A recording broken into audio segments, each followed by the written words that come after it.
Hello, this is a Witty Q, and I thought it was time to put up another video, and I think I might start a little new series called Ranger Tricks, similar to Necro Basics, maybe. I don't know. I'm not really good at that stuff, so I just happened to think of something that I've come across some mild confusion about Rangers because most people, I think, they use Rangers as just easy DPS, extra DPS in a box group anymore nowadays. And a lot of people, because it's a very finesse type of class, and people get confused on some of their abilities. Partially because a lot of times things that are written in descriptions for AAs and things are actually not right.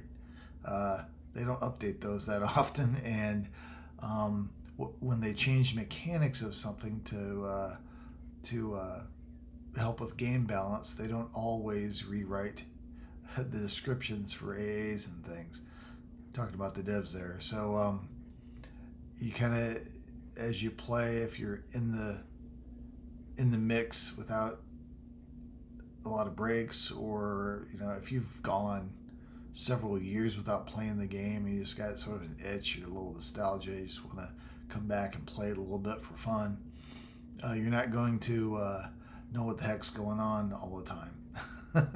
You have to go through word of mouth. You have to do it. Almost becomes a job to kind of get caught up and stuff sometimes, and some people see that as a challenge and they embrace it. Others is like, oh, this is too much work, I just wanted to play a little bit, I'm out, and then they just don't play again.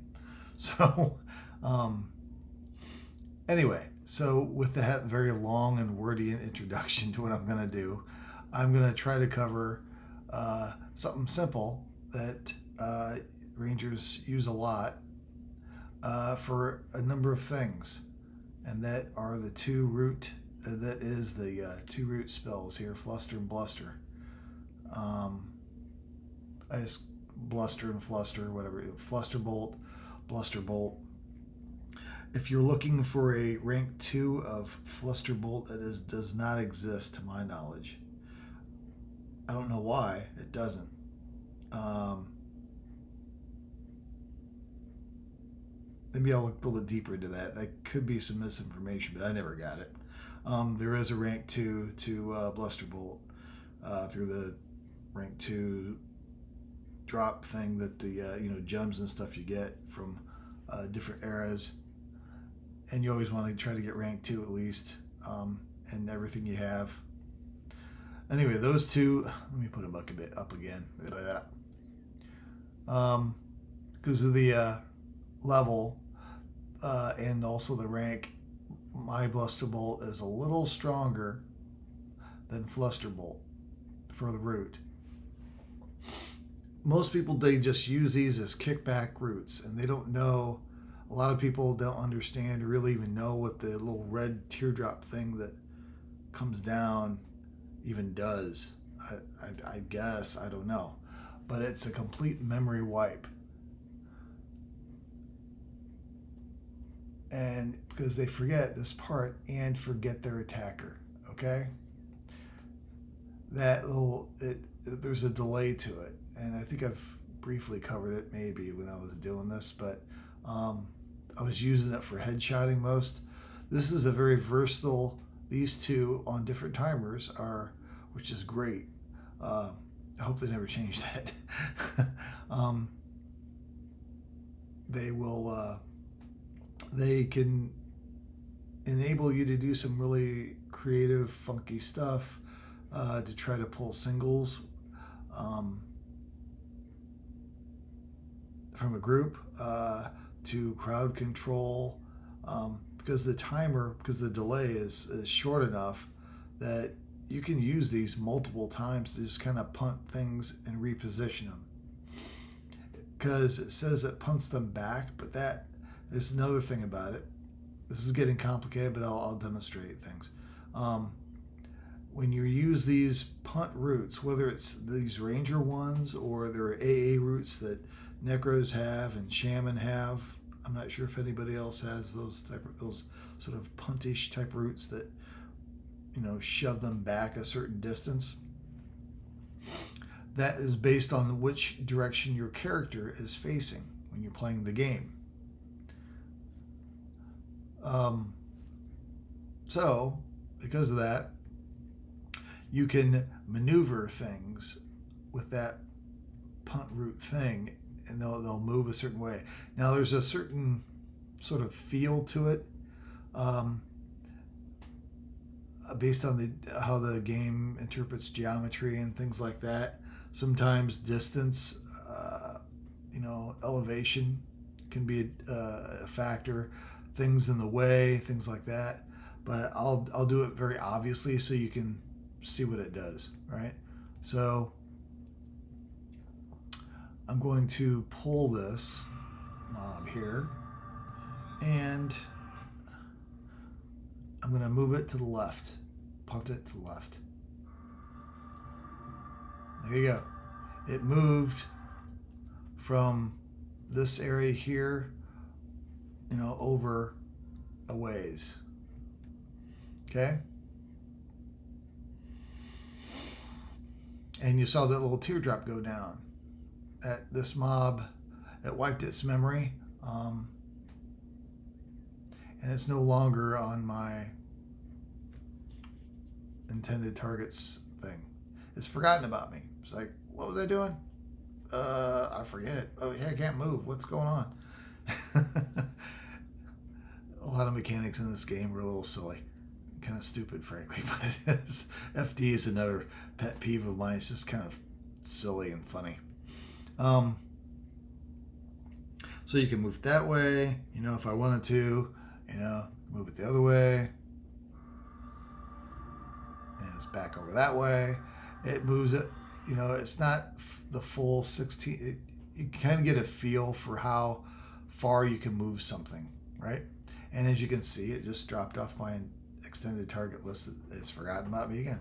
That teardrop makes them forget you, as well as everybody. It's a complete memory wipe, complete aggro memory wipe.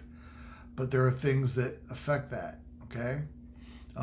If a healer heals, right after the memory is wiped and they're in range, they might re-aggro. There are certain dots will re-aggro them onto whoever put the dot on. So with rangers, especially with the archery stuff, right? The archery, the arrows have to fly from your character over to where the mob is. Okay, it's not an instant thing. There's a travel time. Okay, so that can affect aggro also.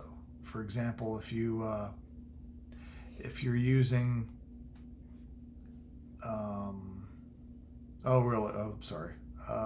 cover tracks, right? So cover tracks is the fade ability that rangers have. It's on a rather long cooldown.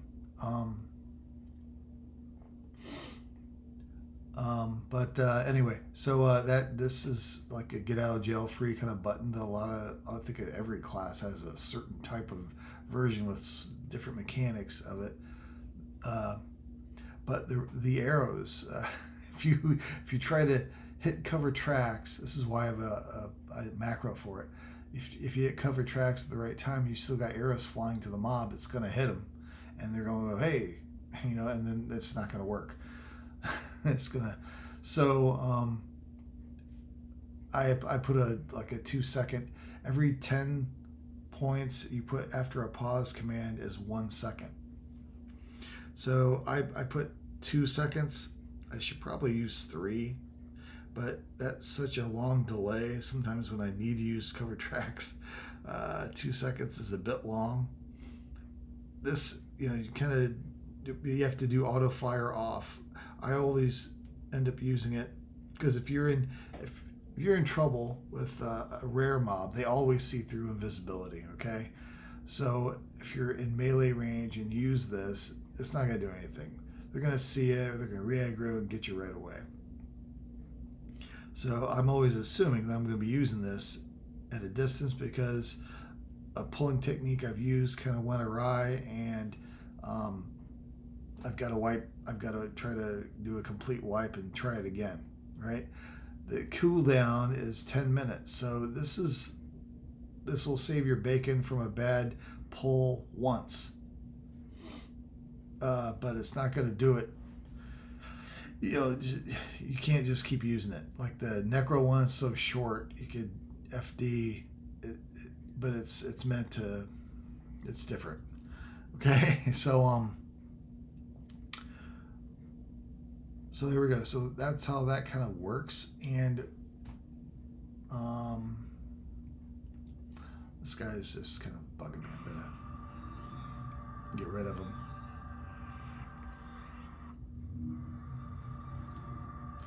I'll go over my macros a little bit because I've redone the one that's labeled shots at number 4 down here. I've relabeled this.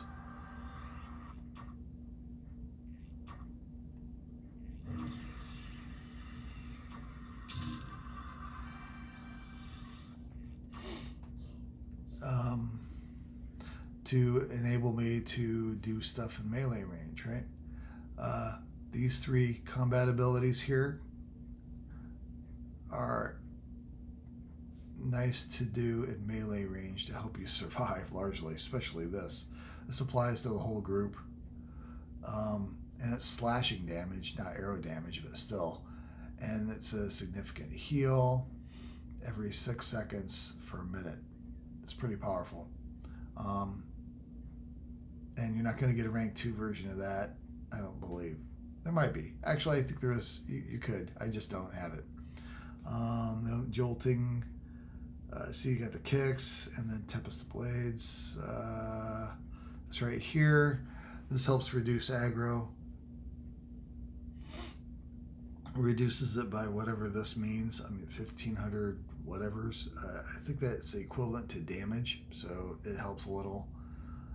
As a ranger, anymore nowadays, you're never going to be tanking. If you are, you're tanking very low level content and you're doing so much damage. This is not going to affect your aggro reduction at all. You're going to still hold aggro, so I always use jolting, not enraging.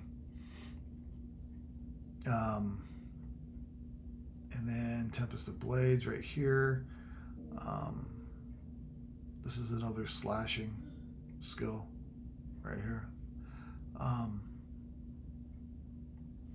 So these right here help you rock on and just kind of do some melee stuff. The Q button is the default melee attack button, and I use that. This has got 2 shots. I've redone this a little bit. I've dropped the shots that require a spell component until I get an extra spell slot, and I'll put it back in. But for right now, I just have 3 shots. And I got the 2 main ones that cost very little. This one here, I do that to boost the archery damage. And then this, it does 4 archery attacks, which is a nice little boost. You get headshots off of this quite often. So I've gotten as many as, I don't really look, I like 3 or 4 headshots in a row. I mean, this, you can get lucky with this and get a bunch of headshots. Bam, just bleh. I have an audio trigger that you may have heard when I killed that one mob that goes off whenever there's a headshot.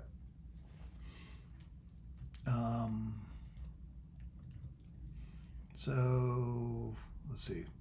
So I'm going to let myself get in melee range with this. With that said, I don't have the best gear on this guy. It's not completely trash, and I've recently kind of gotten some Augs onto him a little bit to help out, but overall his armor is in this X-Packs, so the armor is about group 3 level 120 gear, so it's okay. Let's try not to kill this before. I'll just run up to it if I have to. He should break this root sometime soon. Here, let's try to help him out. No, that doesn't help. Please just come at me. Or I'm just going to let that. Oh, there we go. Okay, I'm going to come. I ran ahead of the arrows. It's kind of funny. All right, I'm going to go up. And when you're doing this, you can also shoot those arrow spells that you use, as well as these other things here. And when you're here, you are tanking the mob. And as long as it's not rooted, you will get double damage from your arrow spells.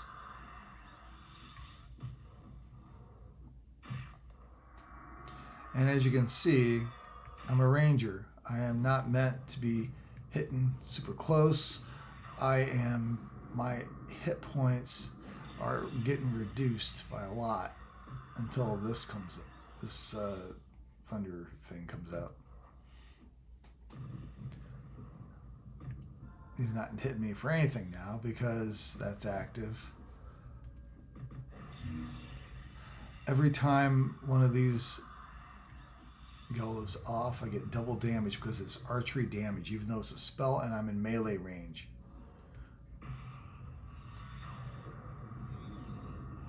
He's going to start clocking me really hard now.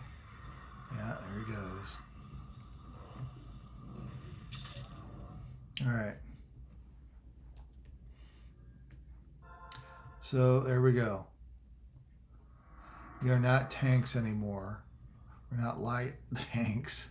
I'm going to invis and sit here and talk a little bit. But the special archery rules that Rangers, I'm not sure if everybody has it or not. I don't think so. I think it's only Rangers that have the melee range thing for archery damage. Of course, then again, we have spells that do archery damage, and we're the only class that has that. So maybe that's an influence. Why maybe it's just everywhere and nobody else can just use it.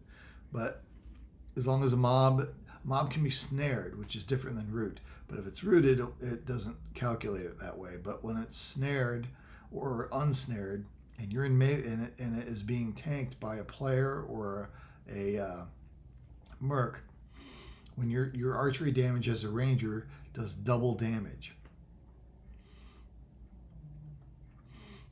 And when you have pure shot going, it does quadruple damage because it's double of the double. Okay? So your slashing attacks are going to be normal when you're tanking something. But these 3 spells that have archery damage in them, and there's a fourth one that I don't have on my bar right now, they will do double damage and quadruple damage if you have pure shot still going when you're in melee damage, or when you're tanking something without it being rooted. That's a dynamic that happens that a lot of people aren't aware of also. They get confused about how these 2 roots work, as well as how these archery spells work and the extra damage you can get through doing these. It can be quite impressive, and you will headshot things if you're fighting humanoids and you're just feeling a little saucy and you want to gamble and on your life and be in melee range for a while, if you're hitting these spells once in a while, you will headshot them. You'll see it go off, or if you have an audio trigger for it, you'll hear the headshot thing go off for it. There's so much other there's so many other sounds, combat sounds going on. You may miss it depending on what sound you have picked for your audio trigger.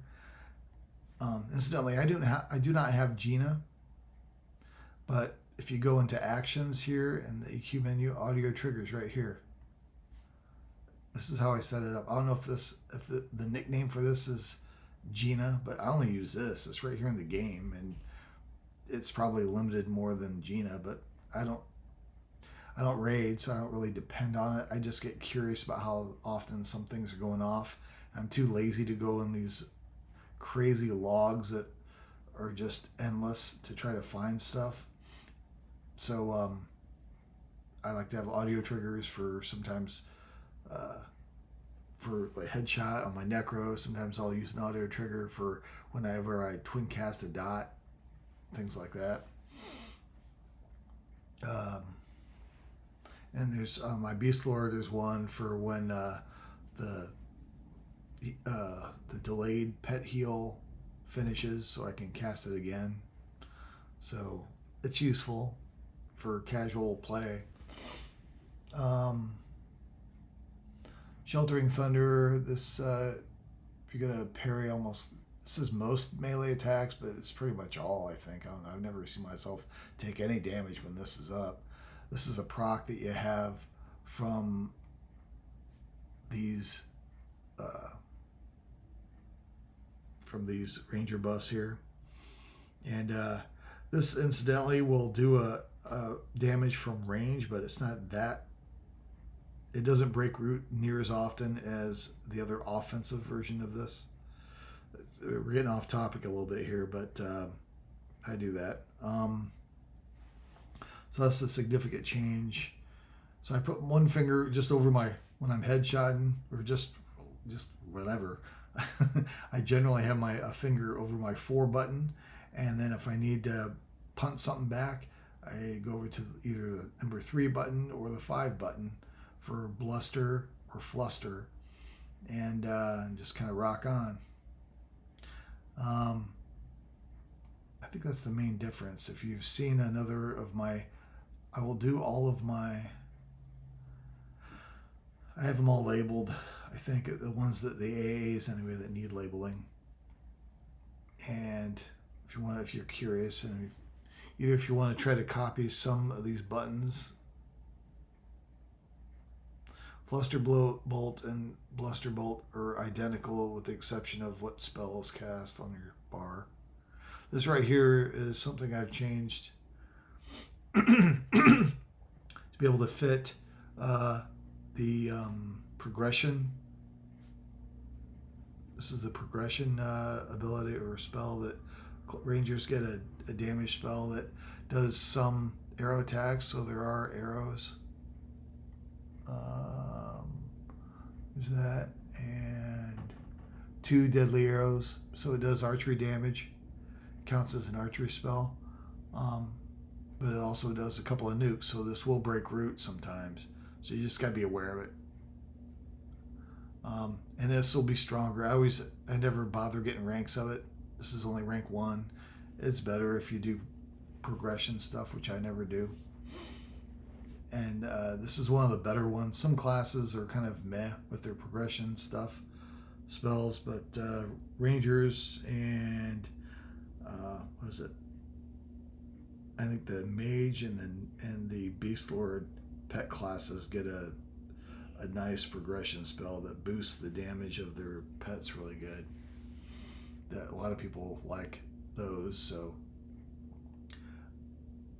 Beast Lords do such low damage to me anyway. I don't know. I probably don't play it right. I don't play it enough to really know it, so I don't claim to know a lot about Beast Lords. It's probably one of my oldest characters I have, so I keep him for nostalgia, and I just mess around with him once in a while. So that's the root. The difference between Harmonious Arrow and the other lull spell we have, I've covered a little bit. In the comments, why don't you cover pulling with the Ranger a little bit more. Most of the time, the root thing, if you really get good at kind of using it in a lot of situations, this is good enough for both crowd control and pulling singles, because they're on different timers. So you can, if you're quick enough, you can I'll just do whatever, because one I think is going to aggro when I punt it back. Assuming the punt will. Yep. And then you do this one.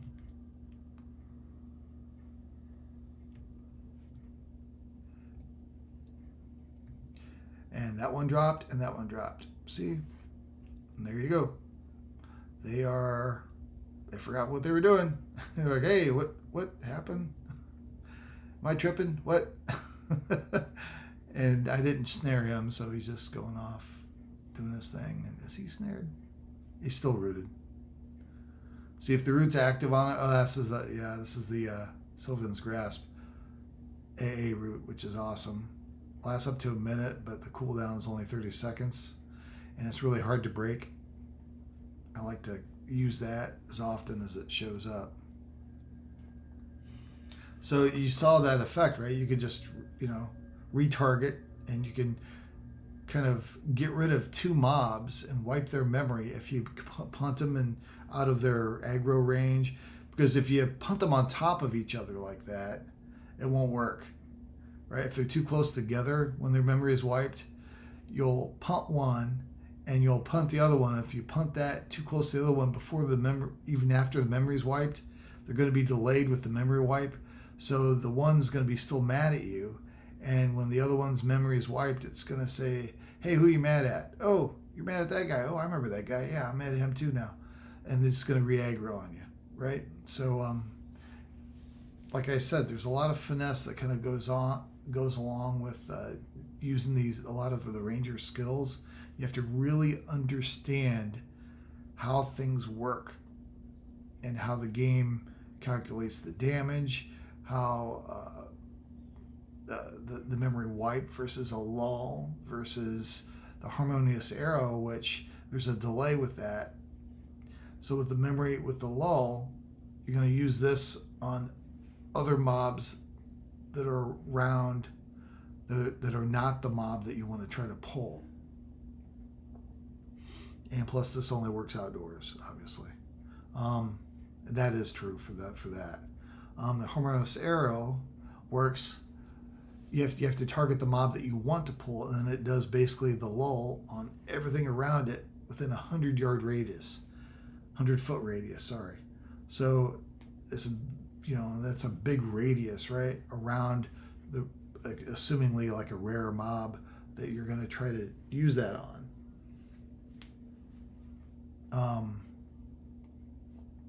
So that's how that one works. So it kind of works a little more opposite than what you would normally use this lull thing for, because you don't want to, I guess you can on the mob you want to pull, but it doesn't really mean anything. It's not going to hurt though, I guess, because this doesn't draw any aggro or anything.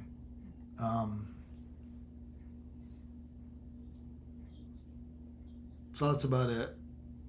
I wanted to try to clarify it. Probably confused more than I helped. I don't know. I'm just trying to do my part a little bit, and I just thought it could be useful if some people can understand what the heck I'm talking about, or if they kind of get. If you're confused, if I've rambled too much and you have questions, just put them in the comments. I'm pretty decent at answering stuff and everything.